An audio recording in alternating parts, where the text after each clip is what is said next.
নেতা বদলায়, দল বদলায়, জন্ম নেয় নতুন দল, কিন্তু সাধারণ মানুষের ভাগ্যকে বদলায়। আশ্বাস আর প্রতিশ্রুতি ভিড়ে আমরা খুঁজব বাস্তবতার প্রতিফলন। আমাদের কাজ প্রশ্ন করা, দেশ ও মানুষের স্বার্থে প্রশ্ন করেই যাব। থাকবে মত এবং ভিন্ন মতের শ্রদ্ধা। স্টার নিউজ কড়া আলাপে সঙ্গে আমি শান্তা শার্লিন।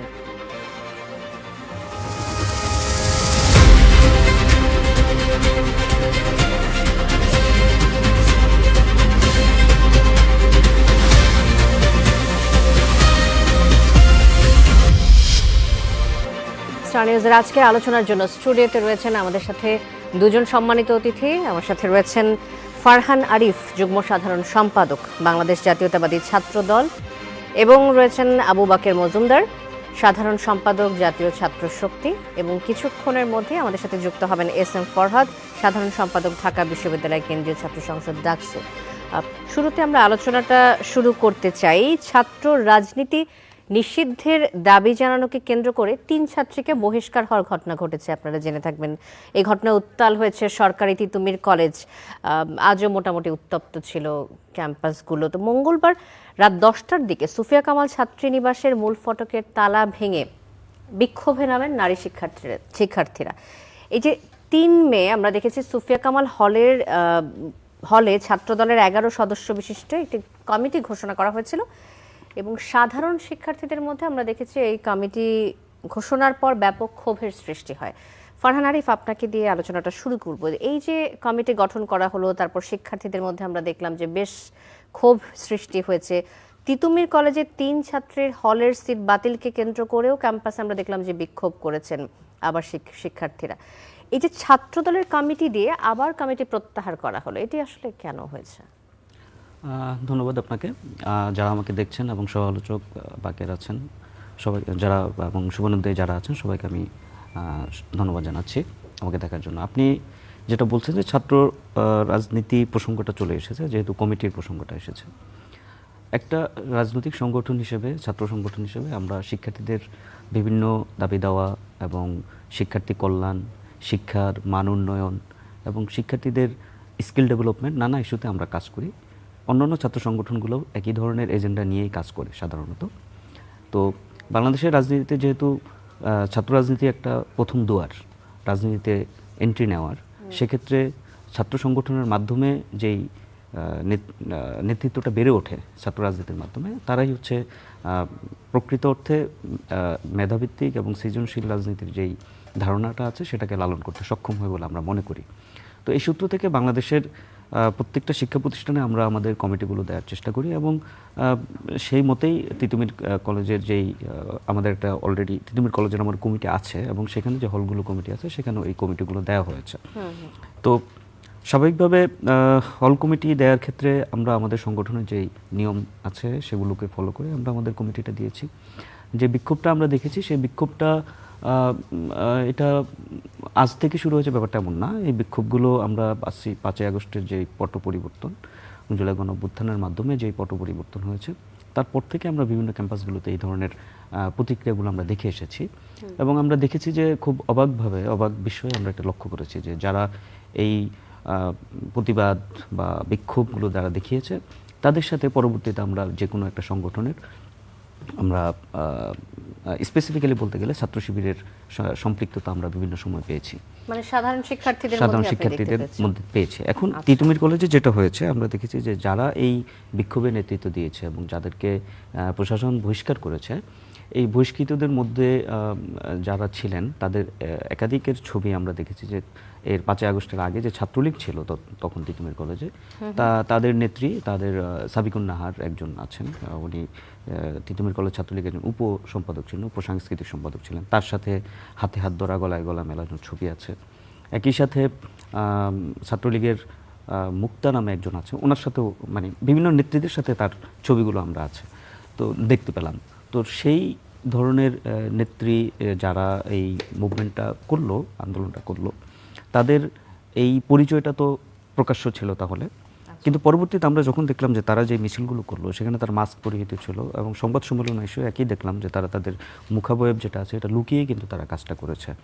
তো পরবর্তীতে যাই হোক সেটা আমরা আইডেন্টিফাই করে দেখলাম যে এটা অতীতে ছাত্রলীগের সাথে সম্পৃক্ততা ছিল তাদের। আচ্ছা, এই মুহূর্তে যারা বিক্ষোভে নেমেছে তিতুমির কলেজে, আপনি তাদের কথা বলছেন? যে না, আমি স্পেসিফিকলি যেই 3 জনের কথা বহিষ্কার হয়েছে তাদের ব্যাপারে আমি বলছি। আচ্ছা, এবং এখানে যে অভিযোগটা আনা হয়েছে, সাধারণ শিক্ষার্থীরা যে অভিযোগটা তাদের নামে করেছে, সাধারণ শিক্ষার্থী তো সবাই তো সাধারণ শিক্ষার্থী প্রথমত, তো সাধারণ শিক্ষার্থীদের এরপরে তার রাজনৈতিক পরিচয়টা আসে। তো সাধারণ শিক্ষার্থীদের একটা অংশ তো এমনও আছে যারা হচ্ছে যাদেরকে তারা আগে একটা মিটিং ডেকেছে এই প্রতিবাদের আগে, এবং সেখানে তারা প্রশাসনের যে ভাষ্য এবং সেই মতে এবং তাদের যে অভিযুক্তদের বিরুদ্ধে যারা ভিকটিম ছিল তাদের যে ভাষ্য, তাদের ভাষ্য হচ্ছে যে তাদের উপরে মানসিক এক ধরনের নির্যাতন চালানো হয়েছে, তাদের হুমকি ধামকি দেওয়া হয়েছে। এই ব্যাপারগুলো তারা ফুটেজ সহকারে প্রশাসনের কাছে দিয়েছে এবং প্রশাসন সেই মতো ব্যবস্থা গ্রহণ করেছে। এখানে তো পরবর্তীতে এটা তাদের আন্দোলনের সূত্র। এখন এই বিষয়ে আসলে প্রশাসন এবং তাদেরই এটা ডিল করতে হবে। আমরা আমাদের সংগঠনের যে কার্যক্রম সেটা আমরা আমাদের মতো করে চালিয়ে যেতে হবে, এবং আমরা চাইবো যে হল কমিটিগুলো দেখা হচ্ছে যে ছাত্রী হল কমিটি আবার প্রত্যাহার করাটা মানে এটিকে আসলে আপনাদের সিদ্ধান্ত পরিবর্তনের কোনো এটা নির্দেশনা এরকম এসেছে কিনা সেটা যদি এটা দিক নির্দেশনা আমাদের কাছে এভাবে আসেনি। ব্যাপারটা হচ্ছে যে যেহেতু এক ধরনের একটা উদ্ভূত পরিস্থিতি তৈরি হয়েছে, তো সেই পরিস্থিতিতে আমরা সকলের মত এবং পথকে সম্মান প্রদর্শন করে আমরা আমাদের কমিটিটির কার্যক্রম আপাতত করেছি। কিন্তু এটার অর্থ এটা নয় যে এই রাজনীতিটা চলতে দেওয়া যাবে না। আমি মনে করি যে রাজনীতির যেই দ্বার আছে এটা উন্মুক্ত করে দেওয়া উচিত, এবং প্রত্যেকটা মেধাবী এবং সৃজনশীল যারা আছেন, মানে শিক্ষার্থী যারা আছেন, যারা মেরিট ভিত্তিক মেধাভিত্তিক বাংলাদেশ চান এবং যারা বাংলাদেশের প্রোগ্রেসটা চান, তাদের সবারই রাজনীতিতে আরও মানে আন্তরিকভাবে রাজনীতিতে তাদের পদার্পণ করা উচিত বলে আমি মনে করি। আচ্ছা,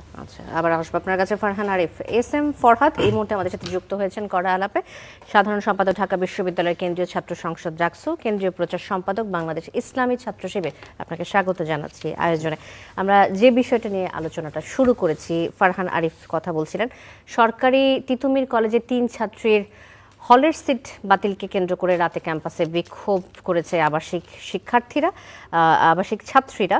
বিক্ষোভকারীরা দাবি করেছেন যে সুফিয়া কামাল হলে ছাত্র রাজনীতি নিষিদ্ধের দাবি তোলায় 3 ছাত্রের সিট বাতিল করে হল ত্যাগের নির্দেশ দিয়েছেন প্রশাসন।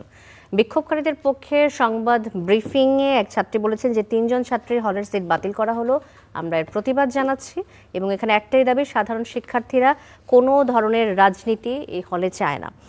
ছাত্রদল নয়, ছাত্র শিবির না, ছাত্র শক্তি না, কোনো ধরনের রাজনীতি চায় না। এখন এস.এম. ফরহাদ, আপনার কাছে প্রশ্নটা হচ্ছে, হলে ছাত্র সংগঠনের কমিটি দেওয়ার বিরুদ্ধে শিক্ষার্থীদের এই অবস্থানকে ছাত্র শিবির সমর্থন করে কিনা, এই বিষয়ে ছাত্র শিবিরের অবস্থান কি? দুটো ব্যাপার, একটা হচ্ছে রাজনৈতিক কোন রূপ আপনি এখানে চান, যে রূপ ছাত্রদল প্র্যাকটিস করে সেই রূপ হল না, পুরো বাংলাদেশের রাজনীতি আমি চাই না যে রাজনীতি ছাত্রদল প্র্যাকটিস করে। আবার যেই রাজনীতিটা শিক্ষার্থীদের জন্য আসলেই কল্যাণকর সেটা প্রত্যেকটা জায়গায় হওয়া দরকার, যেটা আমরা ক্যাম্পাস পরিসরে গত 5 আগস্টের পর থেকে একটা স্ট্যান্ডার্ড রূপ দেখানোর পরে রাজনীতির ব্যাপারে যে ভয় ছাত্রলীগ তৈরি করে দিয়েছিল সেটা কেটে বরং রাজনীতির ব্যাপারে একটা আগ্রহ তৈরি হয়েছে। ছাত্রদল ঠিক ব্যতিক্রমটা করছে। আমি সেই আলাপে যাবো নিশ্চয়ই। ওনার একটা ভুল তথ্যের একটা রিপ্লাই, উনি যে বলছিলেন যে শিক্ষার্থীরা যারা আন্দোলন করেছে কমিটির বিরুদ্ধে তারা নাকি সব গুপ্ত, ছাত্রলীগ আদার্স বেশ কিছু বলেছে। আপনি রিপোর্ট দেখবেন, দফতর সম্পাদক তাদের কমিটি দুটি বিষয় বলেছিলেন, আমি ওটা মনে করি আপনি যেহেতু তখন ছিলেন না। সাধারণ শিক্ষার্থীরা ছাত্র শিবিরের সাথে সম্পৃক্ত যারা আন্দোলন করছে এটি বলেছেন, এবং যে 3 জন সরি আমি সম্ভবত এটা বলিনি। আমি বলেছি যে তারা যখন সম্মেলন করেছে তখন তারা তাদের মুখ ঢেকে রেখেছিল, এখানে কোনো সংগঠনকে বলা হয়নি। আর আমি বলেছি সেটা হচ্ছে যারা এখানে যাদেরকে বহিষ্কার করা হয়েছে, যে 3 জনকে বহিষ্কার করা তাদের সাথে ছাত্রলীগের নেত্রীদের বিভিন্ন সময় ছবি পাওয়া গেছে। আমি আপনাকে দেখাতে পারবো যদি আপনি দেখতে চান। আমার রিপ্লাই যাই নিশ্চয়, আমি মনোযোগ দিয়ে শুনেছি, যদিও ওই পাশে ছিলাম। সেটি হচ্ছে আন্দোলনে যারা শিক্ষার্থীরা মিছিল করছে সেখানে দেখলাম তাদের কমিটির দফতর সম্পাদক শিখা আক্তার, তিনি ওই কমিটি থেকে পদত্যাগ ঘোষণা দিয়ে তিনি রাজনীতির বিরুদ্ধে স্লোগান দিলেন। তারপর সাংগঠনিক সম্পাদক নাইমা নাজদিন, তার কমিটির ওনারাই কমিটি দিয়েছে, সেখান থেকে পদত্যাগ করেন। এরকম মানে ক্রমানুসারে একে একে পদত্যাগ করছেন পোস্টেড নেতারা, যাদেরকে তিনি তারা বলছেন আমাদের নাম কেন যেন চেয়েছিল, কমিটিতে বসিয়ে দিয়েছে। কেউ বলছেন আমি জানি না আমার নাম বসিয়েছে। রিপ্লাই যাই হোক, ওনার কমিটিতে অ্যানাউন্সড ব্যক্তিরা তারাই গিয়ে সেই মিছিলের লিড দেন এবং ছাত্র রাজনীতিবিদদের রোল প্লে করলেন। এখন কিউরিয়াসিটি আমার যেটা জাগে সেটা হচ্ছে কেন। আমি আজকে প্রথম আলো পত্রিকা পড়ছিলাম, আমি আপনার রিপ্লাই আসার জন্য বলছি। প্রথম আলোর প্রথম পেজে দিল হচ্ছে মিলেমিশে চাঁদাবাজি মিরপুরে, কারা করছে আমি যদি একটু সাম আপ করি, সেখানে হচ্ছে মোটামুটি তারা শুধু মিরপুর অঞ্চলটাকে আপনার অলমোস্ট 60টা অঞ্চলে ভাগ করছে, ভাগ করে তারপর 150টা স্পটে ভাগ করছে। দেখেন একটা স্ট্রাকচার ডেভেলপ করছে। কিসের স্ট্রাকচার? চাঁদাবাজির স্ট্রাকচার। সেখানে গাবতলী বাস স্ট্যান্ড, অটোরিকশা, বিদ্যুৎ লাইন, গ্যাস লাইন, পোশাক কারখানা। কেউ একটা বাড়ি তৈরি করতে গেছে, সেখানে 50 লাখ টাকা দাবি করা হয়েছে যে এটা না দিলে 3 দিনের মধ্যে মারে ফেলবো। এবং এই চাঁদাবাজির তালিকা পুলিশ একটা করছে, তালিকা করে তাদের কাছে উল্টাপাল্টা টাকাও নিচ্ছে। এই একটা রূপ। আপনি একটা ছোট্ট দোকান দিবেন, রিপোর্টে স্পষ্ট আসছে, একটা ছোট রাস্তায় দোকান দিচ্ছেন, সেই দোকানে যদি ছোট্ট দোকান হয় 100 টাকা, একটু মাঝারি হলে রাস্তার পাশে ফুটপাথে হলে 300 টাকা, আবার যদি একটা লাইট লাগান তাহলে 50 টাকা, যদি 2টা লাগান 100 টাকা। এইভাবে করে পার ডে কোটি কোটি টাকা চাঁদাবাজি হচ্ছে। কারা? আমাদের ছাত্রদলের ভাইয়ের নেতারা, ছাত্রদের নেতারা। এইভাবে যখন চাঁদাবাজির স্ট্রাকচার ডেভেলপ করে আপনি চাঁদাবাজি করেন, সেটা যখন দেখে যে শিক্ষার্থীরা রাজনীতি মিনস হলো আপনি কমিটি দিবেন, কমিটি মানে চাঁদাবাজি করা। আমি অবাক হইলাম। আমি আগে ভাবতাম পার্সোনালি যে ছাত্রদল মানে হইলো বাইরে চাঁদাবাজি করে, এটা রিনাউন্ড স্বীকৃত হইতে পারে, এটা আপনাদের অধিকার ক্ষমতায় আসছেন, চাঁদাবাজি করতেই পারেন। পরে দেখলাম না, শুধু সেখানেই করেন না, নিজের দলের কাছে চাঁদাবাজি করেন। পরে কমিটি দেওয়ার পরে কি হইলো, লোকজন স্লোগান দিচ্ছে চাঁদা লাগলে চাঁদা দেয়, নতুন করে কমিটি দেয়, জায়গায় জায়গায় স্লোগান দিচ্ছে। ছাত্রদলের পোস্ট না পাওয়া নেতারা, তার মানে তারা মিন করছেন যে আপনারা নেতারা চাঁদা বাইরে থেকে নেন না, কমিটি দেওয়ার জন্য চাঁদা নেন। তো অন্তত রেহাই দিতে পারতেন কমিটির লোকজনকে, যে কমিটি না দিলেও চাঁদা নেন না অন্তত। তো এই যে চাঁদার মানে স্ট্রাকচার ডেভেলপ করা, অঞ্চল জোন ভাগ করে, পার লাইট, পার চাকা, পার খাম্বা, পার খুঁটি, এভাবে 100 টাকা, 50 টাকা, 30 টাকা পার লেগুনায়। আমি রিপোর্ট দেখলাম যে একটা মোড়ে, পল্লবীতে শুধু একটা মোড়ে 80 লক্ষ টাকা তোলা হয় পার ডে, মানে পার লেগুনা। এই মোড় যত লেগুনা ক্রস করবে 300 টাকা করে পার লেগুনা। আরেক জায়গায় বালুর ট্রাক যায়, পার ট্রাক 1000 টাকা। একটা ট্রাক এই যদি ক্রসই করে, বালুর ট্রাক বা হচ্ছে যে কোনো ট্রাক। আচ্ছা, আপনি আমার প্রশ্নের উত্তরে চলে আসেন। এই যে ক্যাম্পাসের যে পরিস্থিতি, আমরা তো চাঁদাবাজির কথাটা শুনলাম, নিশ্চয়ই তার কাছ থেকে শোনার চেষ্টা করব যে পদ নেওয়ার পরে ফারহান আরিফ নিশ্চয়ই এটার উত্তর দিতে পারবেন। পদ নেওয়ার পরে আসলে এই ধরনের চাঁদাবাজি হচ্ছে কিনা এবং এটির উত্তর কি দেবেন সেই বিষয়টিতে আসবো। এস এম ফরহাদ, আপনি যদি বলেন যে কমিটি দেওয়ার বিরুদ্ধে শিক্ষার্থীদের এই অবস্থানকে, ছাত্র শিবিরের অবস্থানটা যদি আপনি একটু ব্যাখ্যা করেন, সাধারণ শিক্ষার্থীরা যে কমিটি যাচ্ছে না। জি, আমি সেটা বলছি যে ছাত্র দলের এই রাজনৈতিক যে স্ট্রাকচার, এটা শুধু সেখানে না, পৃথিবীর যে কোনো প্রান্তে এই রাজনীতি হোক, আমি এটার বিরুদ্ধে। আবার ছাত্র রাজনীতির যেই সুন্দর স্ট্যান্ডার্ড সব জায়গায় প্র্যাকটিস, এটা আমি চাই। ছাত্রদলকে বলবো যে ছাত্রলীগের কারণে সব জায়গায় ছাত্র রাজনীতি সবাই ভয় পাইছে। আমরা কিছু সংগঠন অন্যরা চেষ্টা করছি একটা স্ট্যান্ডার্ড জায়গায় একটা রূপরেখা প্রণয়ন করতে, যাতে শিক্ষার্থীরা আগ্রহী হয়। আপনারা আবার যে ভয় তৈরি করছেন, এমন ভয় তৈরি করছেন যে বেচারা, যে আল্লাহর বান্দাকে হচ্ছে আপনি দপ্তর সম্পাদক বানাইছেন এই কমিটিতে কয়েকদিন আগে, যাকে সাংগঠনিক সম্পাদক বানাইছেন নাইমা নাজদিন, শিখা আক্তার, তারা নিজেরাই পদত্যাগ করলো। সেই শাখার নেত্রীরা নিজেরাই স্লোগান দিল আমরা রাজনীতি চাই না। তাহলে বুঝেন কি ব্যাপারটা, কিরকম একটা ভয় তৈরি করছেন। এরকম এই কালচারটা আমি যখন আমরা একটা সময় আসবে, হিস্ট্রিতে একটা টাইম আসবে সামনে ভবিষ্যতে, সেটা হচ্ছে সকল ছাত্র সংগঠন মিলে ছাত্রদলকে অভিযুক্ত করবে তোমাদের কারণে ছাত্র রাজনীতির বিরুদ্ধে একটা আজকে আওয়াজ। আপনারা যেসব জায়গায় শিক্ষার্থীরা আপত্তি করছে সেখানে শিক্ষা প্রতিষ্ঠানে আপনারা কমিটি দিচ্ছেন না, আপনাদের আমাদের পলিসি হচ্ছে যেখানে শিক্ষার্থীরা আপত্তি করছে, আমরা প্রাইমারি চেষ্টা হচ্ছে আমাদের রাজনীতির স্ট্যান্ডার্ড রূপটা আমরা দেখাবো, এবার শিক্ষার্থীরা আমাদেরকে ওয়েলকাম করলে তারপর কমিটি দেবো। ওয়েলকাম করার আগ পর্যন্ত আমাদের স্ট্যান্ডার্ড প্র্যাকটিসটা স্ট্যান্ডার্ড রূপে দেখিয়ে তারা কনভিন্স হওয়ার আগ পর্যন্ত আমরা আরবিতে কিছু করতে যাব। ওই ক্যাম্পাসে দিচ্ছেন না, ওই ক্যাম্পাসে দিচ্ছেন, এবং যে ক্যাম্পাসে শিক্ষার্থীরা ওয়েলকাম জানাচ্ছে সেখানে ক্যাম্পাসে দিচ্ছেন। তো তাহলে আমার কথাটা হচ্ছে যে শিক্ষার্থীদের দাবির প্রতি শ্রদ্ধা জানিয়ে আপনারা করছেন, খুবই ভালো কথা, কিন্তু একই দেশে একই সংগঠনের দুই রকম নীতি কি থাকতে পারে কিনা? নিশ্চয় থাকতে পারে। নীতি একটাই, যে ওই রিজিওনে শিক্ষার্থীদের সাথে আমাদের কানেক্ট ফিল করানো, আমার কর্মসূচি কন্টিনিউ করা, শিক্ষার্থীরা কানেক্টেড হয়ে একটা নির্দিষ্ট রেঞ্জে গেলে আমি যখন দেখবো শিক্ষার্থীরা আমাকে ওয়েলকাম করছে, পরিবেশটা তৈরি হয়েছে, বাকি সংগঠনের কাজ করার মতো একটা পরিবেশ ডেভেলপ হয়েছে, আমি কমিটিতে যাব। পলিসি সেম, পলিসি সেম, প্রত্যেকটা জায়গায় সেম পলিসি। আমি কাজ স্টার্ট করতে চাই প্রত্যেকটা জায়গায়, আমি এই জনপদের প্রত্যেকটা শিক্ষা প্রতিষ্ঠানে আমি পৌঁছাতে চাই একটা ভালো রূপ নিয়ে, সুন্দর একটা স্ট্যান্ডার্ড কর্মসূচি নিয়ে কর্মসূচি পৌঁছাতে চাই। কিন্তু ওই যে মুশকিল হচ্ছে, মসিন হলে দেখছেন না কালকে কি হয়েছে, যে কয়েকদিন আগে ছাত্রদলের সভাপতি সেক্রেটারি ঢাকা ইউনিভার্সিটি দেখলাম যে কাগজপত্র নিয়ে মোটামুটি কিছু ফটো ঝলকানি দেখায় চলে গেল, যে ছাত্রলীগ এখন অমুক দল করে, এইসব কারণ দেখে ঝলকানি দেখাইলো। তারপর মসিন হলে শিক্ষার্থীরা কয়েক দফা আক্রমণ করলো।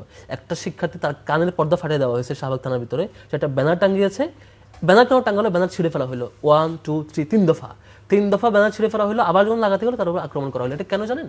কারণ হচ্ছে তাদের মনে বড় হতাশা, পলাশী মোড়, শাহবাগ মোড়, আশপাশের লেগুনা সেন্টার, আজিমপুর মোড়, এখান থেকে চাঁদাবাজির ভাগ ভাইরা পান না। ডাকসু আছে, অন্যান্য সংগঠন আছে, আমাদের এখানে চাঁদাবাজি পান না। এই যে মিরপুরে যেমন কোটি কোটি টাকা দিনে তুলছে, রিপোর্টে যেটা আসছে, তারা চাইলে পলাশী, শাহবাগ, আজিমপুর হলগুলোর দোকান, হলগুলোর ক্যান্টিন, হলগুলোর টেন্ডারবাজি বা আরো যা যা আছে এগুলো যদি করতে পারতেন চাঁদাবাজি, তাহলে ওনাদের মনটা খুশিতে ভরপুর হয়ে যেত। এখন যদি করতে পারছেন না, দোষ আমাদের, যত দোষ নন্দ ঘোষ এই টাইপের হয়ে যাচ্ছে আর কি। এস এম ফরহাদ, আবার আসবো আপনার কাছে। আবু বাকের মজুমদার, যে চাঁদাবাজির অভিযোগটি করছেন এস এম ফরহাদ ছাত্র দলের বিরুদ্ধে, এই বিষয়ে আপনার মন্তব্য শুনতে চাইবো, এবং সেই সাথে এই যে হলে ছাত্র রাজনীতি নিষিদ্ধের দাবি জানানোকে কেন্দ্র করে 3 ছাত্রীকে বহিষ্কারের ঘটনা, শিক্ষার্থীদের এই যে দাবি, এটিকে আসলে অযৌক্তিক কিনা, দুটি বিষয়ে যদি বলেন। আচ্ছা, এখানে আপনি যে দুইটি বিষয়ে প্রশ্ন করেছেন, সেই দুইটি বিষয়ের প্রশ্ন উত্তর দিতে গেলে একটু আমাদের পিছনে যেতে হবে। বিশেষ করে জুলাই আগস্টের মধ্য দিয়ে যে পট পরিবর্তন হয়, সেই পট পরিবর্তনের পরে ক্যাম্পাসগুলোতে আপনার শিক্ষার্থীরা নানা ধরনের মন্তব্য করা শুরু করে, আসলে তারা কেমন ক্যাম্পাস চায়। সেই মন্তব্যের মধ্যে কেউ ছাত্র রাজনীতি চায়, কেউ চায় না, এ ধরনের একটা সংমিশ্রণের আলাপ উঠেছিল। তবে যখন বিশ্ববিদ্যালয়ের প্রশাসন আপনার ছাত্র সংগঠনগুলোকে এই সময় কিন্তু ইনভাইট করে যায়, চলো আমরা বসি এবং আমরা কিভাবে একটা ক্যাম্পাসের রাজনীতি হবে সেই বিষয়ে আমরা আলোকপাত করি, একটা সংস্কার প্রস্তাবনার দিকে যাই। কিন্তু সেই সময় সেই যে প্রেক্ষাপট ছিল, সেই প্রেক্ষাপটে অনেকগুলো মিটিংয়ে আমি নিজে সংযুক্ত ছিলাম।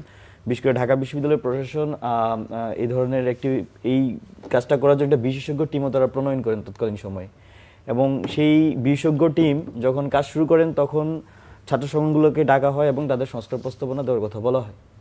তো সেই সময় আমরা দেখি যে ওইখানে মানে দুই ধরনের জিনিসটা খুবই হাইলাইট হয়েছিল সেই সময়। একটা ছিল যে ছাত্র দলের যেই গতানুগতিক আগের যে রাজনীতি, সেই রাজনীতিতে তাদের অটল থাকা, এই বিষয়টা সুস্পষ্ট হয়ে উঠে আসে। এবং আরেকদিকে আমি যদি বলি যে এখানে ছাত্র শিবিরের নিয়ে যে প্রশ্নটা ছিল, ওনাদের কর্মী সংখ্যা নিয়ে একটা অস্পষ্টতা ছিল, ওনাদের আসলে কর্মী কারা কিভাবে ওয়ার্ক করতেছে, তো যেটাকে এখন ছাত্র ওয়ার্ডে ফ্রেমিং করা ট্রাই করছে আর কি। তো এই দুইটা বিষয় সামনে আসে তৎকালীন সময়, এবং এটার জন্য শেষ পর্যন্ত আমরা আসলে কোনো সমাধানে পৌঁছাতে পারিনি। এই দুইটা আমার কাছে ওই সময়ে সবচেয়ে বড় প্রশ্নগুলো হয় আর কি, এই দুইটা প্রশ্ন। তো সমাধান না আসার কারণে দেখা গেছে যে বিশেষ করে ঢাকা বিশ্ববিদ্যালয়ে এরপরে ডাকসুর তফসিল ঘোষণা করা হয়, মানে একটা সময়ের পরে তফসিল ঘোষণার পরে ডাকসু হয়, এবং এই আলাপটা কিন্তু বন্ধ হয়ে যায়। তো আমরা 5 আগস্টের পরে আশা করেছিলাম যে যেমন আমাদের জাতীয় রাজনীতিতে নানা ধরনের সংস্কার হবে, রাষ্ট্রীয় সংস্কার হবে, একইভাবে আমাদের ক্যাম্পাসগুলোতে গেস্ট রুম গণরুম বন্ধের পাশাপাশি আরও কিছু কালচারাল বিষয় আছে রাজনৈতিক, যেগুলো আমাদের সংস্কার আনা উচিত, যেগুলো সংস্কার আনলে বরং যে আমরা হানাহানি মারামারি বা গেস্ট রুম গণরুমের রাজনীতি আবার কখনো ফেরত আসবে না। তো সেই প্রস্তাবগুলো নিয়ে শিক্ষার্থীদের মাঝ থেকে নানা ধরনের আলাপ আলোচনা ছিল, কিন্তু দুর্ভাগ্যজনক হলো সত্যি এই সময়টাতে আমরা সেগুলোকে সমাধান আনতে পারিনি। ফলত আমরা দেখেছি ক্যাম্পাসে বিশেষ করে ঢাকা বিশ্ববিদ্যালয়ের মধ্যে রিসেন্টলি একটা মারামারি হলো, ছাত্রদলের নেতারা গিয়ে ওইখানে ডাকসু নেতাদের উপর হামলা করলেন। তারপর শিবিরের একজন মার খেয়েছিলেন, সেখানে সাংবাদিক সমিতির নেতাদের উপর হামলা করেছেন। এই ধরনের ঘটনা ঢাকা বিশ্ববিদ্যালয়ে ঘটেছে। আমরা দেখেছি যে চট্টগ্রামে সিটি কলেজের মধ্যে ছাত্রদল ছাত্র শিবির সেখানে সংঘর্ষ জড়ায়। তারপর আমরা দেখেছি যে আপনার পাবনাতে এই ধরনের সংঘর্ষ হয়। তো 5 আগস্ট পরবর্তী সময়ে এই ধরনের ঘটনাগুলো কিন্তু ঘটছে, বিশেষ করে ছাত্র রাজনীতিকে কেন্দ্র করে। তো সর্বশেষ এসে এটা সংযুক্ত হলো আপনার আমাদের সরকারি তিতুমির কলেজ, এবং সেখানে যে ইস্যুটা হচ্ছে যে আপনার হল রাজনীতি নিয়ে। তবে আমি মনে করি যে হল রাজনীতি, ক্যাম্পাস রাজনীতি চাইতে আগে ছিল যে আমরা যদি সংস্কার প্রস্তাবনাগুলা বা আমাদের সেই প্রশ্নগুলা আমরা সমাধান করতে পারতাম, তাহলে আজকের দিনে এই ধরনের রাজনীতি আমরা দেখতে হতো। এটার দায় হচ্ছে যে আমি মনে করি যে ছাত্র সংগঠন যারা ছিল তারা ঐক্যমত আসতে পারে না, এখানে সবারই কম বেশি দায় আছে, কাউকে এককভাবে দায় দেওয়ার সুযোগ নেই। আবার একই সাথে বিশ্ববিদ্যালয় প্রশাসন যারা এই ধরনের সংস্কার প্রস্তাবনা রোল মডেলের জন্য সবাইকে আহ্বান করে একটা সমাধানের দিকে যাওয়ার চেষ্টা করতে পারতেন, সেই বিশ্ববিদ্যালয় প্রশাসন আমি মনে করি সেখানে তাদের যথেষ্ট ভূমিকা তারা পালন করতে ব্যর্থ হয়েছে।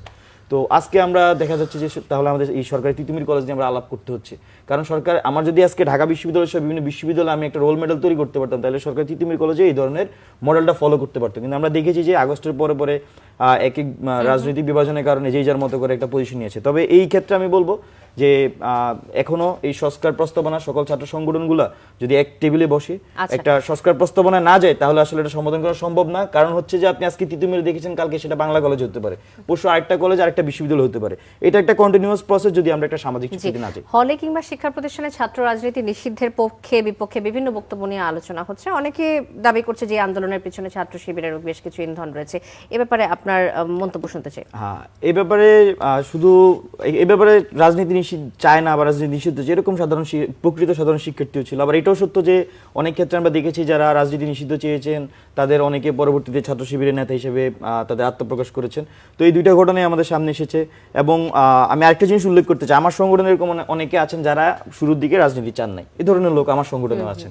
তো ওই যে সময়টা 5 আগস্টের পট পরিবর্তনের পরবর্তী সময়, সেই সময় একটা রাজনৈতিক দ্বিধাদ্বন্দ্ব তৈরি হয় শিক্ষার্থীদের মাঝে, আসলে তারা কেমন রাজনীতি চায়, কেমন ক্যাম্পাস চান। কারণ হচ্ছে তারা যখন বিগত সময় ছাত্রলীগের আমলটাতে তারা ক্যাম্পাসে ছিলেন, তারা দেখেছেন যে ছাত্রলীগ কিভাবে জোর জুলুম করছে, অত্যাচার করছে, তাদেরকে জোর করে গেস্ট করাচ্ছে, গণরম করাচ্ছে, প্রোগ্রাম করাচ্ছে, মিছিল মিটিং করাচ্ছে।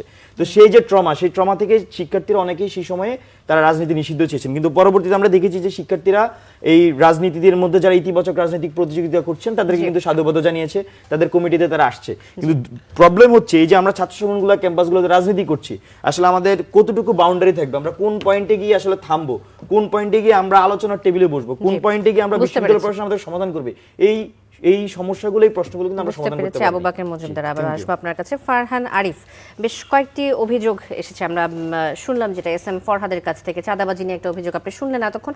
সেই সাথে আরেকটি বিষয় বলতে চাই যে সুফিয়া কামাল হলের সদ্য ঘোষিত ছাত্রদের কমিটির কয়েকজন নেত্রী প্রকাশ্যে জানিয়েছেন তারা হলে কোনো ধরনের রাজনৈতিক আধিপত্য চান না, একই সঙ্গে তারা নিজেদের পদ থেকে সরে দাঁড়ানোর কথা জানিয়েছেন। কমিটির সদস্যরাই রাজনীতি চান না, এর কারণ কি? সাংগঠনিক দুর্বলতা? না, এটার একটা ব্যাপার আছে এখানে। আমার সহ-আলোচক ফরহাদ যেভাবে বলে গেলেন, এটা অভিযুক্ততার যে সুরে যেভাবে বলে গেলেন, এবং তিনি এখানে অনেক কিছু আছে এক ধরনের ধূর্ততার মতো আশ্রয় নিয়েছেন আমি মনে করি। কারণ আপনি ধরেন একটা সংগঠনে যখন আপনি কমিটি দেন, একটা সভাপতি পদ থাকে, একটা সাধারণ সম্পাদক পদ থাকে, মানে ডিজার্ভিং পদ কিছু থাকে। এই পদগুলোর জন্য একটা নিজেদের মাঝখানে একটা প্রতিযোগিতা থাকে। প্রতিযোগিতার অংশ হিসেবে দেখা যায় যে আমার পদ তো একটা, আমি তো দুজনকে দিতে পারতেছি, তখন একজনকে দিতে হয়। তখন সংক্ষুব্ধ ব্যক্তি এই ধরনের ঘটনা ঘটাতে পারে। যে ধরনের আমরা বিভিন্ন জায়গায় যখন আমাদের সংগঠন, যখন আমরা এই কাজগুলো করি, কমিটিগুলো দেই, তখন বিভিন্ন জায়গায় বিক্ষোভটা হয়। কেন আপনি বলছিলেন যে যারা কমিটিতে পদ পায় না তাদের কথা বলছিলেন, আমি তো পদ পায় না প্লাস হচ্ছে করতে চাই কমিটিতে পদ পেয়েছে, রাইট, আমি সেটাই বলি। ধরুন আপনি সভাপতি পদ চেয়েছেন, কিন্তু আপনি হয়েছেন সাংগঠনিক সম্পাদক বা আপনি দপ্তর সম্পাদক হয়েছেন, আপনি মনে করেন যে না আমার সাথে আমি ওটার মানে এলিজিবল, তখন সে হয়তো সংক্ষুব্ধ হয়ে তখন সেই পদ থেকে পদত্যাগ করে। এই ধরনের ঘটনা শুধু এটা যে নতুন ঘটেছে ব্যাপারটা এমন না, বিভিন্ন জায়গায় ঘটেছে। আর একজন মানুষকে, একজন শিক্ষার্থীকে বা একজন নেত্রীকে সাংগঠনিক সম্পাদকের মতো একটা দায়িত্বশীল জায়গাতে পদ দেওয়া হয়েছে, এটা কিন্তু খুবই, ছাত্রদলের এটা কিন্তু খুবই গুরুত্বপূর্ণ একটা পদ। দপ্তর সম্পাদক খুবই গুরুত্বপূর্ণ পদ, তার সাথে কথা না বলে এই পদ দেওয়া হয়েছে, এটা হতে পারে না। এবং এগুলো হয়ওনি, মূলত তাদের সাথে কথা বলে কাউন্সিলিং করে কিন্তু তাদেরকে কমিটিতে রাখা হয়েছে। যেটা হয়েছে সে তার ডিজার্ভিং পদটা পায়নি, যে কারণে সে সংগঠনের বিরুদ্ধে অবস্থান নিয়েছে এবং উদ্ভূত পরিস্থিতি তৈরি হয়েছে, যেটার কারণে হয়তো আমাদেরকে ফার্দার ডিসিশন নিতে হয়েছে। এটা হলো তিতুমিরের কমিটির ব্যাপারটা। এখানে আমার কমিটির লোকজনের রাজনীতি চায় না, ব্যাপারটা আসলে এমন না। সে হচ্ছে তার সংক্ষুব্ধতার জায়গা থেকে এই কাজটা করেছে, নয়তো তার সাথে কথা না বলে কিন্তু এখানে পদ দেওয়া হতো না। আর রাজনীতির স্বরূপের যে কথাটা বলেছেন, তখন তাদের বিরুদ্ধে ব্যবস্থা গ্রহণ করেননি যখন তারা বলেছে রাজনীতি চায় না? না, এটা তো আমরা তো যে ব্যবস্থাটা, আপনি তো এটা নিয়ে ফরহাদ আসার আগে তো আমরা কথা বললাম যে আমরা উদ্ভূত পরিস্থিতিতে কমিটির কার্যক্রম আমরা সাময়িকভাবে স্থগিত করেছি। আর রাজনীতির যে স্বরূপ নিয়ে কথা বলেছেন, যে ক্যাম্পাসে কোন ধরনের রাজনীতি আমরা চাই এবং সেই অনুযায়ী আমরা হচ্ছে কমিটির দিকে যাব, ওনারা যে পলিসিটা কথা বললেন, আমরা কিন্তু এটা মোটামুটি মোরালেস সব জায়গায় সমান। যেমন আমি ছাত্রদল 5ই আগস্টের পট পরিবর্তনের পর বিভিন্ন জেলাগুলোতে বিভিন্ন 38টি টিম গঠন করে বিভিন্ন শিক্ষা প্রতিষ্ঠান এবং বিভিন্ন জেলাভিত্তিক যে শিক্ষা প্রতিষ্ঠান, স্কুল কলেজগুলো আছে, সেগুলোতে আমরা কাজ করেছি।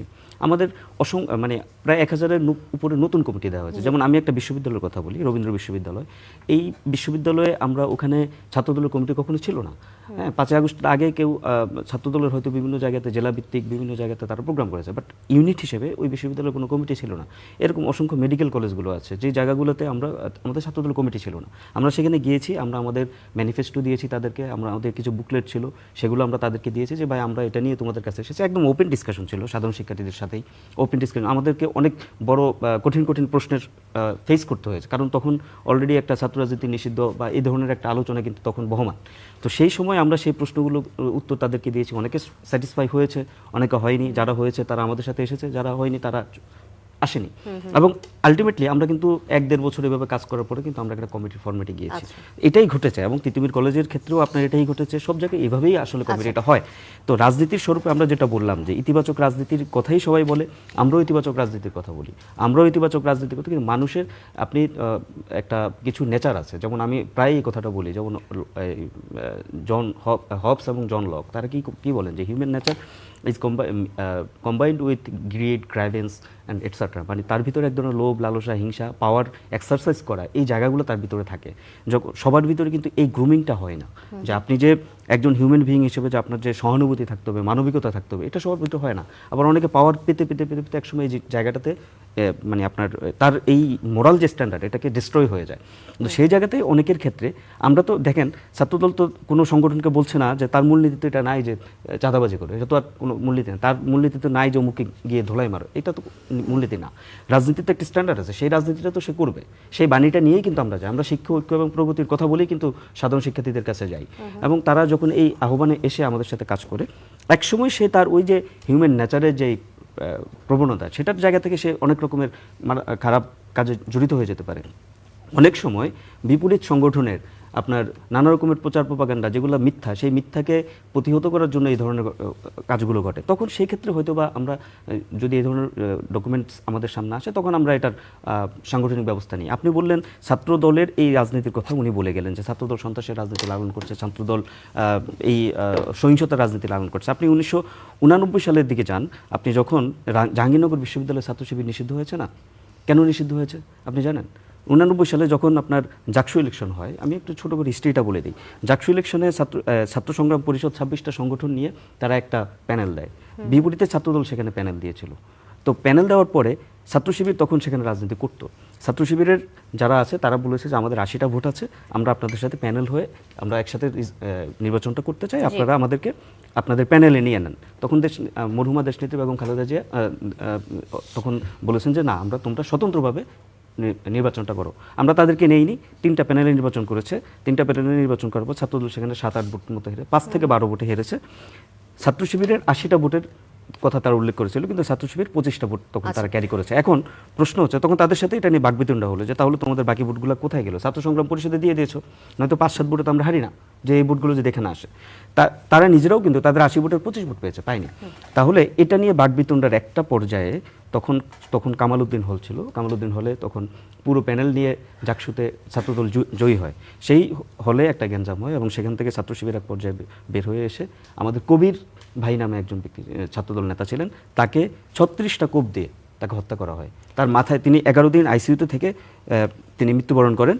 এবং এই যে কলঙ্কিত ইতিহাস, এই কলঙ্কিত ইতিহাস কিন্তু শুধুমাত্র জাহাঙ্গীরনগর বিশ্ববিদ্যালয়ে নাই, এবং তখন সমস্ত শিক্ষার্থীরা মিলে কিন্তু জাহাঙ্গীরনগর আমরা বিশ্ববিদ্যালয়ে একটু বর্তমানে ফিরে আসি। এখন আমি যে বর্তমানেও অভিযোগগুলো আসছে বর্তমানেও আসছে ছাত্রদলের বিরুদ্ধে, এই যে পদ পদবি ঘিরে এই যে বারবার অভিযোগগুলো আসছে বিভিন্ন সংগঠন থেকে, এবং যেটি স্পষ্ট করে এস এম ফরহাদও বললেন, পত্রিকার নিউজগুলো আপনি দেখলেন যে এই যে লেগুনা, তারপর প্রত্যেকটি জায়গায় পয়েন্টে পয়েন্টে সব জায়গায় যে চাঁদাবাজির যে ঘটনাগুলো, এগুলো কমিটি পাওয়ার জন্যই তো, কমিটিতে পদ পাওয়ার জন্যই তো এই প্রতিযোগিতা তৈরি হয় এইসবের কারণে, এটাই তো অভিযোগ।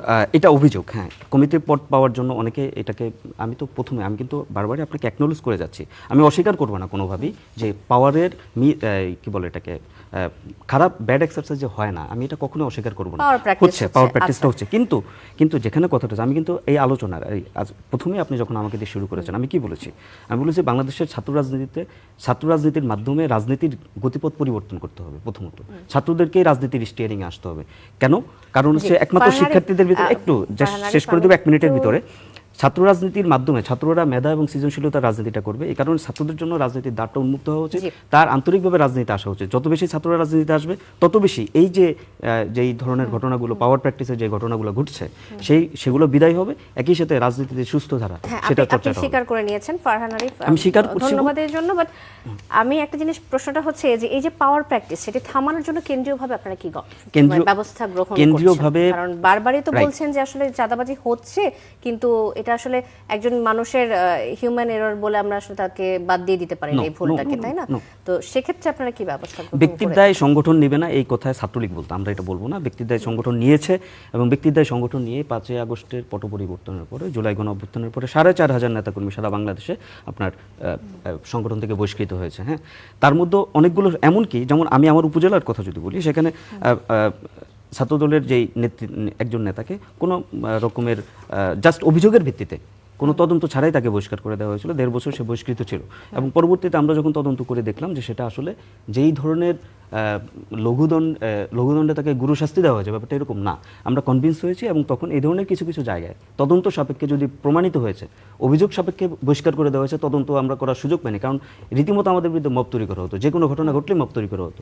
তো পরবর্তীতে আমরা যখন দেখলাম যে না, এটা আসলে ঘটনাটা ভিন্ন, তখন সেক্ষেত্রে আমরা কিছু কিছু অব্যাহতি মানে যেটা দিয়েছি সেটা আমরা তুলে নিয়েছি। কিন্তু এখনও 4500 নেতাকর্মীকে আমরা বহিষ্কার করছি। আমরা আমাদের শুধু ছাত্র দল নয়, মূল দলেরও অনেক নেতৃবৃন্দ কিন্তু বহিষ্কারের আওতায় পড়েছেন, মূল দলের অনেক কমিটি ভেঙে দেওয়া হয়েছে। এটা হচ্ছে ব্যক্তির দায়, সংগঠন নিয়ে সংগঠন সেই কাজগুলো করেছে। আমরা ওই নীতিতে যাচ্ছি না। একই সাথে আমি আপনাকে থিওরিটিক্যালি বললাম যে মানুষের ভিতরে প্রবণতা আছে, সেই প্রবণতা সে বিভিন্ন প্ল্যাটফর্মে ইউজ করে, পরিবার থেকে শুরু করে আপনার সংগঠন থেকে শুরু করে রাষ্ট্র, সব জায়গায় সেটা ব্যবহার করে। এবং রাষ্ট্র, পরিবার কিংবা ব্যক্তি যেই হোক না কেন, সেটা দায়িত্ব নিয়ে সে সেই অনুযায়ী যদি শাস্তিমূলক ব্যবস্থা গ্রহণ করতে পারে, তাহলে সেটাই হচ্ছে প্রকৃত অর্থে রাজনীতির স্বরূপ। আবার আসবো আপনার কাছে। এস এম ফরহাদ, ঢাকা বিশ্ববিদ্যালয়ের শহীদ সার্জেন্ট জহুরুল হক হলে গেস্ট রুম এবং গণরুমে নির্যাতনের ঘটনা শিক্ষার্থীদের জানাতে গেস্ট রুমের আমলনামা শিরোনামে একটি ব্যানার টানিয়েছে ছাত্র দল। এতে ইসলামী ছাত্র শিবির ও হল সংসদের নেতা সহ মোট 6 জনের বিরুদ্ধে আওয়ামী লীগ আমলের গেস্ট রুমে নির্যাতনে জড়িত থাকার অভিযোগের কথা এসছে। প্রমাণ হিসেবে ছাত্রলীগের সময় শিক্ষার্থীদের কাছে যে খুদে বার্তার যে স্ক্রিনশট, সেগুলো দেওয়া হয়েছে। এই প্রেক্ষাপটে ঢাকা বিশ্ববিদ্যালয়ের গণরুম, গেস্ট রুমে নির্যাতনে জড়িতদের বিচার এবং নবীন শিক্ষার্থীদের আবাসন সংকট নিরসনের দাবিতে একটি স্মারকলিপিও দেওয়া হয়েছে বিশ্ববিদ্যালয় শাখা ছাত্রদল।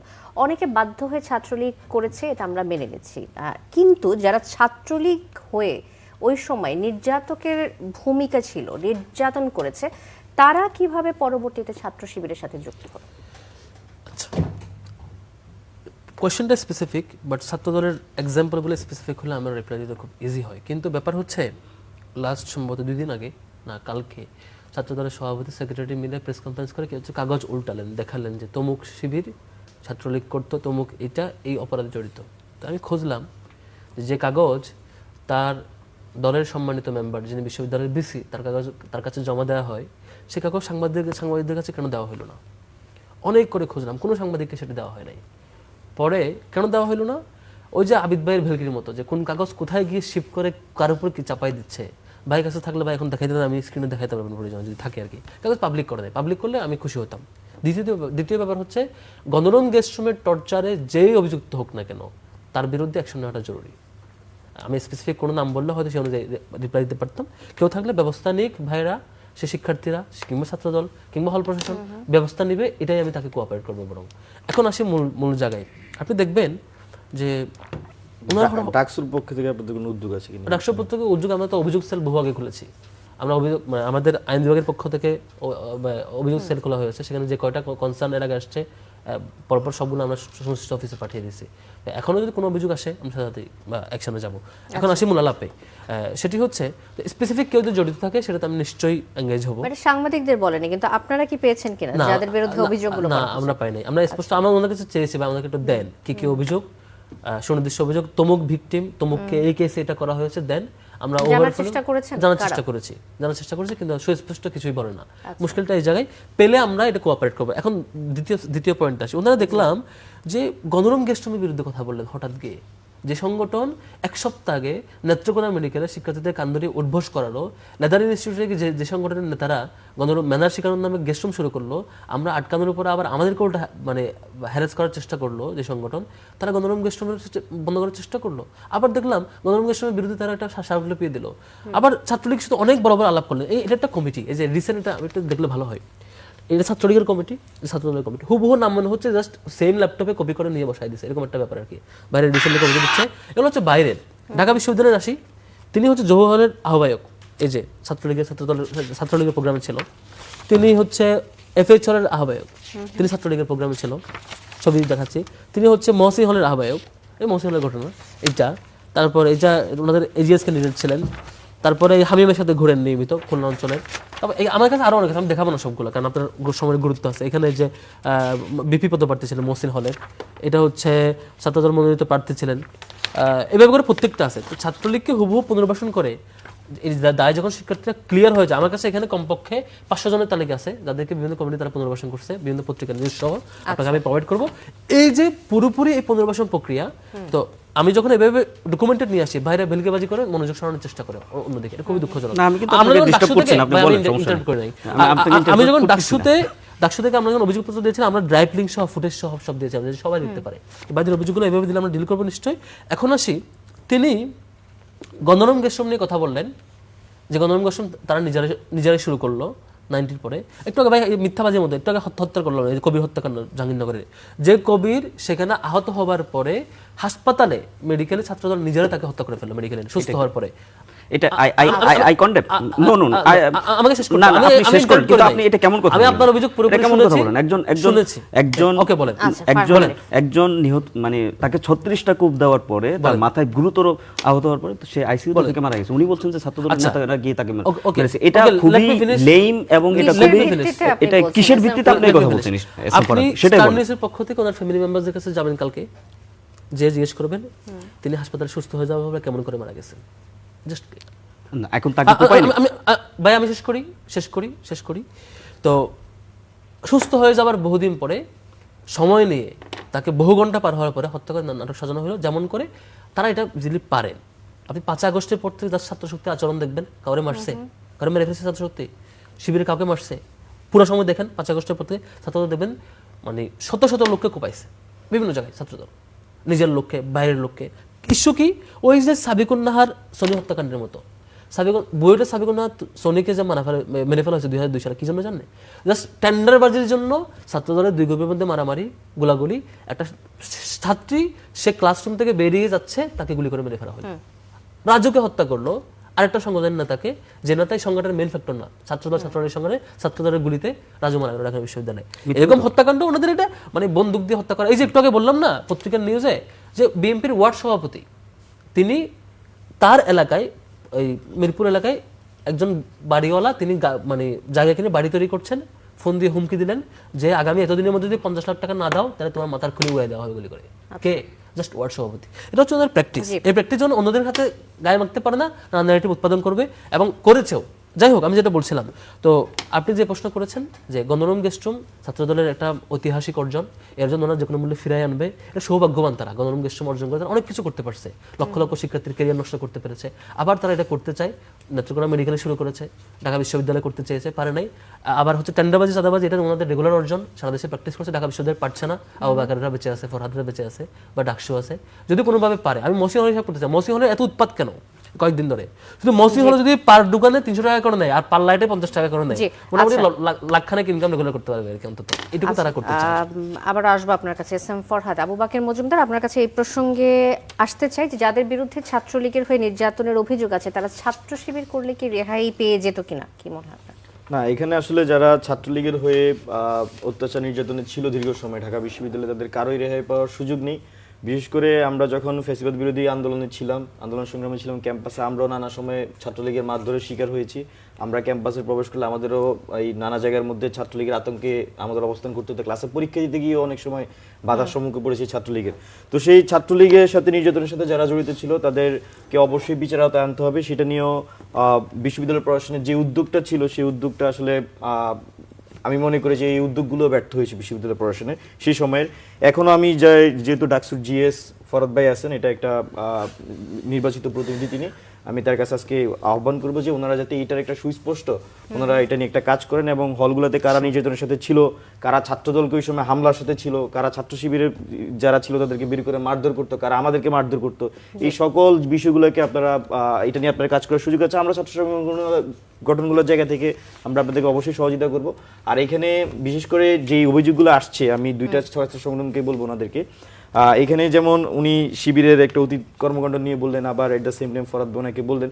তো এই বিষয়গুলো আমাদের অতীতে আরো অনেক ঘটনা ঘটেছে আমাদের এই ছাত্র রাজনীতির ইতিহাসে, এবং সেই জন্যই আমরা মনে করি যে ছাত্রলীগও দীর্ঘ সময় 15-16 বছর আমাদের এই ক্যাম্পাস বা এই বাংলাদেশের মধ্যে এক ধরনের রাজনৈতিক যেই অপসংস্কৃতি তৈরি করার তারা সুযোগ পেয়েছে। কারণটা ছিল যে বিগত সময়ে এই রাজনৈতিক হানাহানির কারণগুলো। তো বর্তমানে এসে যদি আমরা এই জিনিসগুলো অব্যাহত রাখি, 5 আগস্টের পরে, জুলাই অভ্যুত্থানের পরে, এগুলো শহীদের পরে, তাহলে আসলে আমরা এটা কখনোই এই বাংলাদেশ এই ছাত্র রাজনীতির আমি বলবো যে খারাপ থাবা বা এই বয়াল থাবা থেকে আসলে মুক্ত পাবে না, এবং এখানে নানা সময় নানা সাধারণ শিক্ষার্থী, প্রকৃত সাধারণ শিক্ষার্থী বা সংগঠনের মানুষের জীবন দিতে হবে। তো ছাত্রদলকে বলবো, অবশ্যই এই মুহূর্তে আমি ছাত্রদলকে সবচেয়ে বেশি বলবো, তার কারণ হচ্ছে যে 5 আগস্টের পরে ওনারা যেভাবে এখন জেলাগুলা পর্যায়ে বা কলেজগুলো পর্যায়ে যে ধরনের রাজনৈতিক তাদের পাওয়ার প্র্যাকটিস করছেন, এটা আসলে সবাই ভয় পাচ্ছে। আমি একটু আগে আমার তিতুমির কলেজের কয়েকজন আমাদের ছাত্র সংগঠনের তাদের সাথে কথা বললাম, সেখানে ছাত্রদল সবাইকে হুমকি দামকি দিয়ে বেড়াচ্ছে। ওইখানকার আশেপাশের যে দোকানপাট, চাঁদা সব হচ্ছে ছাত্রদলের কন্ট্রোলে। আপনি শুধুমাত্র ঢাকা বিশ্ববিদ্যালয়ের বাইরে আমার মনে হয় প্রত্যেকটা ক্যাম্পাসের আশেপাশে সব চাঁদা হচ্ছে ছাত্রদল সেগুলো এখন কন্ট্রোল করতেছে। তো এই বিষয়গুলোর জন্য সাধারণ শিক্ষার্থীরা ভয় পাচ্ছে, এবং নতুন করে আবার ছাত্র যদি নিষিদ্ধ চাই বা চাই না, এই ধরনের একটা আলাপ আবার মার্কেটে আসতেছে শুধুমাত্র ছাত্রদলের এই ধরনের রাজনৈতিক কর্মকাণ্ডের কারণে।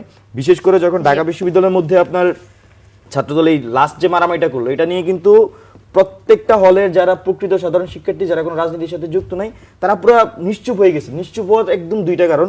প্রধানতম কারণ হচ্ছে যে তারা চিন্তা করতেছে, আমি যদি ছাত্রলাসকে এদেরকে মারছে, আমি যদি ছাত্রদের বিরুদ্ধে কথা বলি, তাহলে যদি আমাকে চাকরিতে আটকে দেয়, এটা একটা কারণ। 2 নম্বর কারণ হচ্ছে বিগত সময়ে সে অনেক রাজনীতি নিয়ে কথা বলছে, কিভাবে হওয়া উচিত, কেমন হওয়া উচিত, তার মতামতগুলো কিন্তু সে দিয়েছে।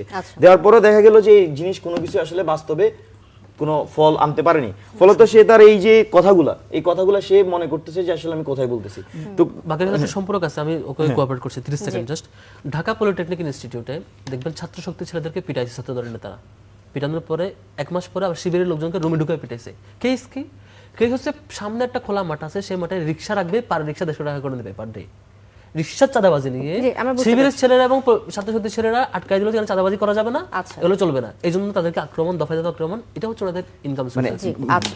মুদ্রা কথা যদি আমি বলি যে এখানে 5 আগস্ট পরবর্তী সময়ে শিক্ষার্থীদের মধ্যে যে ধরনের আশঙ্কা তৈরি হয়েছিল, আশঙ্কার কিছু কিছু জিনিস তারা অবশ্যই পেয়েছে। আমি মনে করি হলে গেস্ট রুম গণরুম সেগুলো বন্ধ হয়েছে, কিন্তু নতুন করে এই গেস্ট রুম গণরুমের কালচার বা রাজনীতিতে কাউকে জোর করা, এই ধরনের সংস্কৃতির যেই উপসর্গগুলো সেগুলো কিন্তু ক্যাম্পাসগুলোতে দেখা দিয়েছে।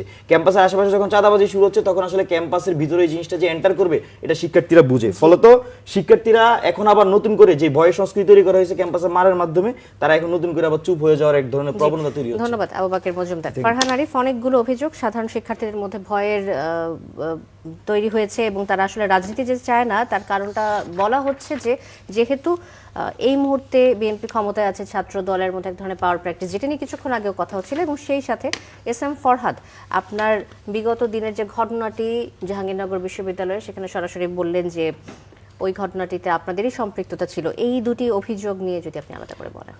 আমি বলবো যে মিথ্যাকে যদি স্ট্যান্ডার্ড হিসেবে আপনার দেখতে হয়, তাহলে এস.এম. ফরহাদকে দেখুন এক কথায়। কারণ হচ্ছে আপনি এমন একটা জলজন্ত মিথ্যা উনি আমাদের সামনে উপহার দিলেন এক কথায়, যেটা হচ্ছে যেটার সাথে বাস্তবতার কোনো রূপ ভিত্তি নেই। একটা সংগঠন, মানে সেখানে তো অন্যান্য অপরাপর সংগঠনগুলোও ছিল, সবাই মিলে কিন্তু সিদ্ধান্তটা নিয়েছে। উনি যেটা বলেছেন এটার ব্যাপারে আসলে কমেন্ট করার মতো কোনো রুচিই নেই আমার। সেকেন্ড, উনি কয়েকটা ইস্যু বলেছেন, পুনর্বাসন এবং গেস্টরুমের প্রথাটা কিন্তু ছাত্রলীগ শুরু করেছে। উনি বলেছেন, উনি কথার ভিতরে যে ছাত্রদল তার ঐতিহাসিক রাজনীতির যে অংশ, সেটা গেস্টরুম, সেই সংস্কৃতি সেটাকে ফিরিয়ে আনতে চায়। ছাত্রলীগ এই গেস্টরুমের রাজনীতির সংস্কৃতি কিন্তু ছাত্রলীগ শুরু করেছে। গণরুম আপনারা ফিরে আনছেন না শুধু? গণরুম প্রশাসনিক জটিলতা, গণরুম প্রশাসনিক জটিলতা। ছাত্রলীগের কত কি সত্য ভাই যে মানে প্রশাসনিক জটিলতার কারণে গণরুম হচ্ছে? না, আমি ছাত্রলীগের জটিলতা শুনেন না 5 আগস্টের পরে বন্ধ করতে পেরেছে। এখানে ছাত্রলীগের তাদেরকে এম্পাওয়ার করেছে, প্রশাসনের সাথে সহযোগিতা করেছে তখন। কিন্তু ছাত্রদল যখন ছিল তখন ছাত্রলীগ কি সহযোগিতা করেছে? শুনুন, গণরুম ছাত্রদলের সময় গণরুম ছিল, এরকম কোনো নজির নেই। আমি আপনাকে বলি, ছাত্রদলের সময় যেটা আছে সেটা হচ্ছে সবাই মিলে গণরুমের রাজনীতি না, গণরুমের রাজনীতি না, নিয়ম করে মারামারি হতো। আমি আপনাকে বলি, রাজনীতিটা ছিল, সেই রাজনীতিকে যদি স্ট্যান্ডার্ড ধরে যদি আপনি আগামী দিনের রাজনীতি পরিমাপ করার চেষ্টা করেন, তাহলে কিন্তু সেটা হবে না। আপনি যে গেস্টরুমের কালচার ছিল, সেই কালচার থেকে আমরা ফিরে আসার চেষ্টা করি, মানে ফিরে এসেছি অলরেডি। এবং এই ক্ষেত্রে 5 আগস্টের পরবর্তী যে সমস্ত রাজনৈতিক সংগঠনগুলো, ছাত্র সংগঠনগুলো দায়িত্বশীল ভূমিকা পালন করেছে, আমি তাদের প্রত্যেককে ধন্যবাদ জানাবো। পুনর্বাসনের কথা বলছেন, আমরা 5 আগস্টের পর থেকে, এটা শুধুমাত্র ছাত্র রাজনীতির স্বার্থে না, এখানে খুবই গুরুত্বপূর্ণ বিষয়টা রাজনীতির স্বার্থে বাংলাদেশে ট্রুথ অ্যান্ড রিকনসিলিয়েশন যে একটা বোর্ড গঠন করা দরকার ছিল। সেখানে আপনি দেখেন, আমি নিজে মানে সরাসরি সাক্ষী, পাবনা মেডিকেল কলেজ কমিটি করতে গেলাম, প্রত্যেকটা ছেলে আসলো, তারা জুলাই গণঅভ্যুত্থানে সরাসরি অংশগ্রহণ করেছে, সেখান থেকে ছাত্রলীগকে বিতরণ করেছে 18 তারিখে। সবকিছু তারা নিজেরা ওপেন থেকে করেছে, কিন্তু প্রত্যেকটা ছেলের সাথে ছাত্রলীগের পদ আছে। আচ্ছা, কারণ কি? কারণ হচ্ছে ওই পাবনা মেডিকেল কলেজে প্রত্যেকটা ছেলেকে তারা পদায়িত করেছে। 2023 সালে একটা ছেলে পাবনা মেডিকেল কলেজে বা ভর্তি হয়েছে 2023 সালে 2 মাস পরে একটা ছেলেকে ছাত্রলীগের একটা পদ দিয়ে দেওয়া হচ্ছে। এখন এই ছেলেগুলোর কথা হচ্ছে ভাই আমরা তো এখানে হলে থাকতে এসেছি, আমাদেরকে এখন এই ধরনের ঘটনাগুলো ঘটানো, বাট আমার পরিবার দেখেন, আমার ফ্যামিলি দেখেন, আমি ছাত্রদলের রাজনীতিটা করতে চাই। একই সাথে ছাত্র শিবিরের সাথে এই ঘটনা ঘটেছে, ছাত্র শক্তির সাথে এই ঘটনা ঘটেছে। আমরা বলেছি যে নিপীড়ক যারা আছে, ছাত্রলীগের হয়ে যারা সরাসরি মুখোমুখি মারমুখী ষড়যন্ত্র অংশগ্রহণ করেছে তাদেরকে আমরা দেখতে চাই না। আপনি যদি বলেন যেমন ফরহাদের একটা পোস্ট আছে, সমাজ কল্যাণ ইনস্টিটিউটের সে যুগ্ম সাধারণ সম্পাদক ছিল ছাত্রলীগের, সে ডিউডিএসের দায়িত্ব পালন করেছে, যে ডিউডিএস ঢাকা বিশ্ববিদ্যালয়ে ছাত্রলীগের প্রতিনিধিত্ব করতে একরকম। আমরা জানি সাদ্দামরা কিভাবে এই ডিউডিএসকে পক্ষপাতিত্ব করেছে। সাদিক কায়েমের সরাসরি জয় বাংলা দেওয়ার স্লোগান রয়েছে। আমরা যখন ক্যাম্পাসে মার খেয়েছি, এফ রহমানের হলের সামনে যখন আমাকে মেরে যখন আমাকে রক্তাক্ত অবস্থা রাস্তায় ফেলে রাখা হয়েছে, 13টা শিলায় আমার মাথায় মানে দেওয়া হয়েছে, তখন কারা আমার উপর আক্রমণ করেছে আমরা কিভাবে বুঝবো তারা কারা? কারণ আমার উপরে যখন আক্রমণ করা হয়েছে তখন তারা জয় বাংলা স্লোগান দিয়েছে। তো আমরা বলবো যে যারা এই ধরনের কাজগুলো করেছে তাদেরকে বাদে যাদেরকে আপনারা পুনর্বাসন করার যোগ্যতা রাখে ট্রুথ অ্যান্ড রিকনসিলিয়েশনের মাধ্যমে তাদেরকে করা হোক। রায়হান উদ্দিনরা তো এখানে হতে পারে না, যে রায়হান উদ্দিনরা সরাসরি অ্যাটাক করেছে, কিন্তু ফরহাদরা যারা হচ্ছে বা এরকম আরও অনেকেই আছে, শুধু ফরহাদের শিবিরে কিংবা আমার ছাত্রদলে কিংবা ছাত্র শক্তিতে না, যারাই আছে সিচুয়েশনের কারণে যারা বিভিন্ন সময় ছাত্রলীগের বিভিন্ন প্রোগ্রামে যেতে বাধ্য হয়েছে, তাদেরকে যদি আমরা তাদের যেই ভূমিকা, সেই ভূমিকাকে জাস্টিফাই করে বিচার করে যদি আমরা তাদেরকে রিকনসাইল করি, তাহলে এটা অপরাধের কিছু না। আমি এটাকে সবার জন্য উন্মুক্ত রাখতে বলি। এটার অর্থ এটা না যে আপনি এখানে গুপ্ত নিয়ে আমি আসলে কথাই বলতে চাই না। এইগুলো যদি বলতে যাই তাহলে রাজনীতির ধরন যদি হয় এই ধরনের ধূর্ততা, গুপ্ততা, সুপ্ততা, তাহলে সেই রাজনীতিকে আমরা অবশ্যই এটাকে আমরা এনকার করব। আমরা সেটাকে প্রতিহত বলাটা ঠিক হবে না, আমরা সেটাকে গ্রহণ করব না। এই ধরনের কি বলে এটাকে গুপ্ত রাজনীতি বা এই ধরনের রাজনীতির নামে শিক্ষার্থীদেরকে বিভ্রান্ত করা যে রাজনীতি, এটাকে আমরা অবশ্যই গ্রহণ করব না। তো এখানে আরেকটা যেটা বলেছেন যে মিথ্যা এবং প্রতারণার যে রাজনীতি, এই ধরনের মিথ্যা এবং প্রতারণার রাজনীতি থেকে শুধুমাত্র ছাত্র শিবির না, যে কোনো সংগঠন, ইনফ্যাক্ট আমার সংগঠনে যদি এই ধরনের ঘটনা ঘটে, আমি প্রথমে আপনাকে বলেছি এই রাজনীতি থেকে পরিহার করে কিভাবে একটা অভ্যুত্থানের যে স্পিরিট, সেই স্পিরিটের যে রাজনীতি, সেটাকে কিভাবে সামনে এগিয়ে নিয়ে যেতে হবে, সেই চেতনায় আমাদের সবাই অবশ্যই এই মুহূর্তে যেহেতু অবশ্যই আমরা মনে করি আমরা ক্ষমতায় থাকি, সরকারে থাকি কিংবা সরকারে না থাকি, ফার্স্ট অ্যাক্টর হিসেবে আমার নিজের দায়িত্ব নেওয়া উচিত। আমি মনে করি আমার সংগঠনের দায়িত্ব নেওয়া উচিত। অবশ্যই ছাত্র রাজনীতিতে ইতিবাচক সংস্কার কেন হবে না, ইতিবাচক সংস্কৃতি অবশ্যই হওয়া উচিত, কিন্তু সেক্ষেত্রে প্রত্যেকটা সংগঠনের কিছু সক্রিয়তা থাকে, স্বাতন্ত্র বোধ থাকে, সেটাকেও আপনাকে আন্ডারমাইন করা কোনোভাবে উচিত হবে না। 5 আগস্টের পরে যে পদক্ষেপগুলো বাকেররা নিয়েছিলেন বা বাকেরদের মাধ্যমে যারা অভ্যুত্থানের যারা ছিলেন সবাই মিলে যেটা নিয়েছিল, সেখানে সংগঠনের স্বাতন্ত্র বোধকে যখন করা হয়েছে তখন আমরা সেখানে অবজেকশন দিয়েছি এবং সেই কারণে হয়তো এটা গঠিত হয়নি। বাট আমি মনে করি যে প্রত্যেকটা সংগঠনের স্বাতন্ত্র বোধ এবং রাজনীতির যে স্বরূপ, দুটাকে একসাথে কম্পাইল করে যদি ইতিবাচক সংস্কার হয়, সেটাকে আমরা ওয়েলকাম করব। এস এম ফরহাদ, আপনি এতক্ষণ শুনছিলেন ডাকসুর সাধারণ সম্পাদক হিসেবে এই মুহূর্তে আপনাদের কি করণীয় রয়েছে?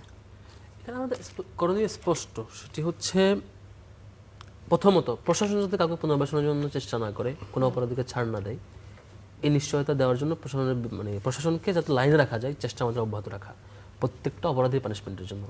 আমরা যখন দেখি বিশ্ববিদ্যালয়ের প্রশাসন, যিনি বিএনপির শিক্ষা সম্পাদক, যিনি আবার বিশ্ববিদ্যালয়ের ভিসি, আমরা যখন দেখি পুরো ইউনিভার্সিটি সংশ্লিষ্ট পার্টির, তখন শাহবাগে থানায় গিয়ে কাউকে আক্রমণ করা হইলো, সে আক্রমণের সুনির্দিষ্ট অভিযোগ ফুটেজ সহ সবকিছু জমা দেওয়া হইলো। আজকে 2 দফা মেয়াদ বাড়ানো হইলো যে তদন্ত কমিটির রিপোর্ট দেওয়ার জন্য, এখন পর্যন্ত কোনো পানিশমেন্টে গেল না, যেটা সুস্পষ্ট ক্রাইম। আবার সেই ভিকটিম যখন হল প্রশাসনে গিয়ে আবার কনসার্ন দিল, সামনে একটা ব্যানার টাঙ্গাইলো যে আমার কানের পর্দা ফেটে গেছে একেবারে, যে অপারেশন করাইতে হবে, এই অবস্থা, সিভিয়ার অবস্থা দাবি করেন, তাকে আবার ছাত্রদল গিয়ে আক্রমণ করেন, ব্যানার খুলে ফেলেন। এই হচ্ছে আমাদের ছাত্রদলের ভাইদের বর্তমান আচরণ। আর কি প্রশাসনও এটা খুব ফেল করে তাকিয়ে থাকেন এবং এনজয় করেন। এই অবস্থায় প্রশাসনকে এই জায়গায় বাধ্য করা, এই ধরনের যে কোনো রানিং ক্রাইম, এক্সিস্টিং যে কোনো যে ঘটছে এগুলো ঠেকানো এবং এগুলো বিরুদ্ধে পানিশমেন্ট নিশ্চিত করা। আর দ্বিতীয় যে ব্যাপার, সেটি হচ্ছে আগের যে কেসগুলো, হলে টর্চার, কাউকে অ্যাটাক করা, এইসব কেসের ক্ষেত্রে প্রথম ব্যাপার হচ্ছে সে যাই করুক, আগের কোনো ক্রিমিনাল সে এখন ছাত্রদল করুক কিংবা শিবির করুক কিংবা ছাত্র শক্তি করুক, যেখানে জয়েন করুন না কেন, তার জয়েন করার অধিকার আছে, বাট তার আগের কোনো ক্রাইম জাস্টিফাইড হয়ে যাবে না। আগের ক্রাইমের জন্য পানিশমেন্ট পাইতেই হবে, এই জায়গায় আমাদের প্রত্যেকের দায়িত্ব। ডাকসুর জায়গা থেকে আমরা এবং সেটা ছাত্র শিবিরের জন্য প্রযোজ্য সবার জন্য, জি, ছাত্র শিবিরের জন্য সেম প্রযোজ্য, যদি যে কেউ। হ্যাঁ, yes, আচ্ছা, আমি আরেকটা প্রসঙ্গে আসতে চাই। আপনি সম্প্রতি একটি টক শোতে বলেছেন যে মুক্তিযুদ্ধে জামাতের কোনো নেতা অগ্নিসংযোগ, খুন, ধর্ষণ করেননি। ৭১ মুক্তিযুদ্ধ চলাকালীন সময় জামাত নেতারা আসলে কি করেছিলেন, তাদের ভূমিকা কি ছিল? আমার অবজারভেশন আমি বলেছি, আপনার ডিফারেন্ট অবজারভেশন থাকতে পারে।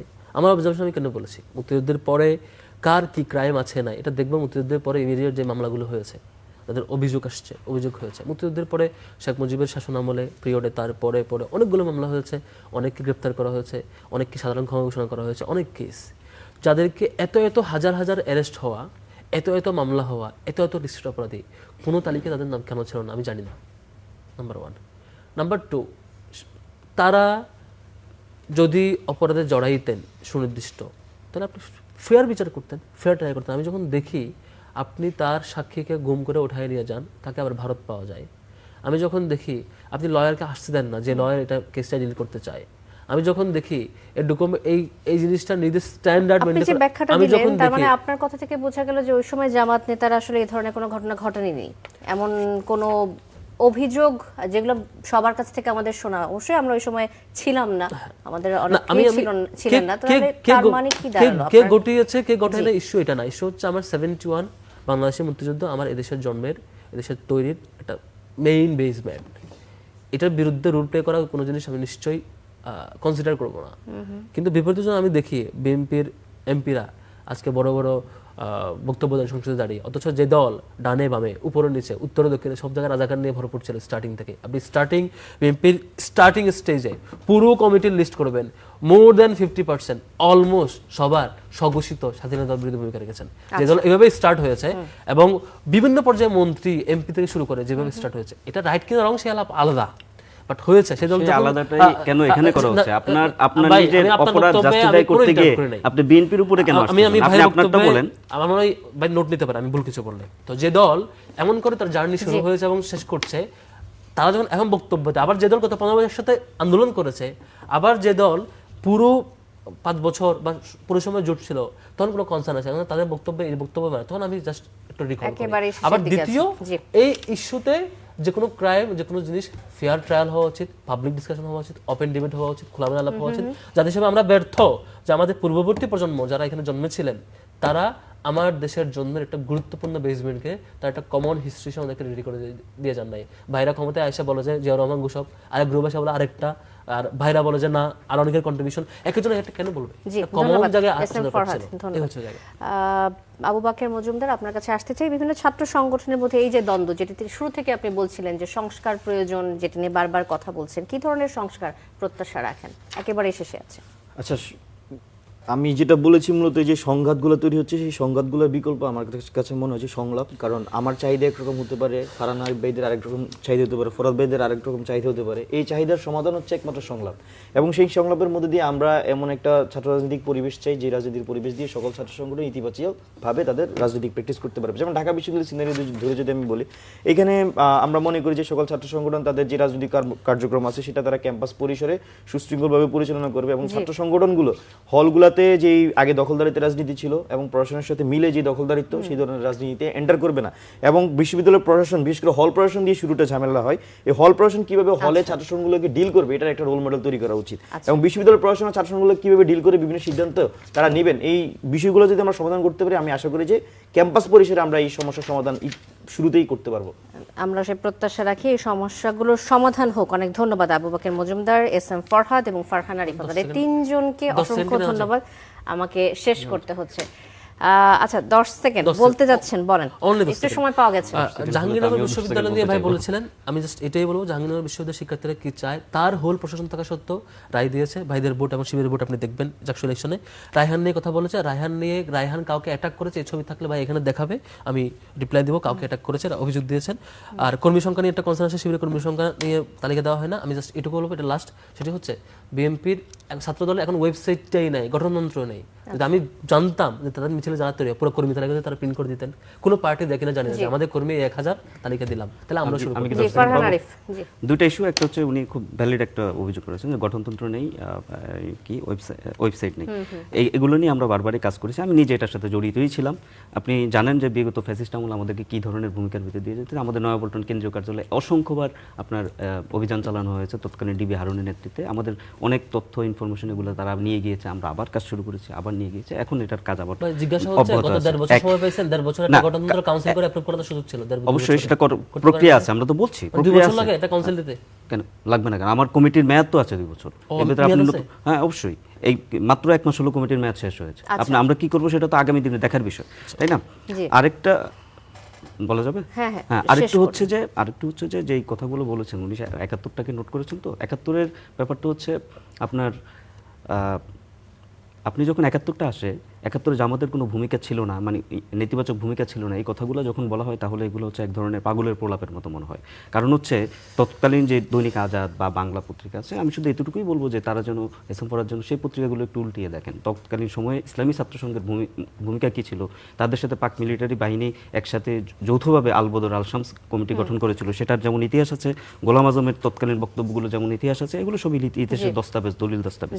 ঠিক আছে, এটাই এতটুকুই বলবো, শুধু ইতিহাসটুকু একটু পড়া উচিত। একই সাথে ইতিহাসে যার যে অবস্থান, সেই অবস্থানটুকু দেখে অসংখ্য ধন্যবাদ আপনাদের তিনজনকে আজকে কড়া আলাপে আসার জন্য। দর্শক, শেষ করছে কড়া আলাপ। অনেক ধন্যবাদ এতক্ষণ সাথে থাকার জন্য।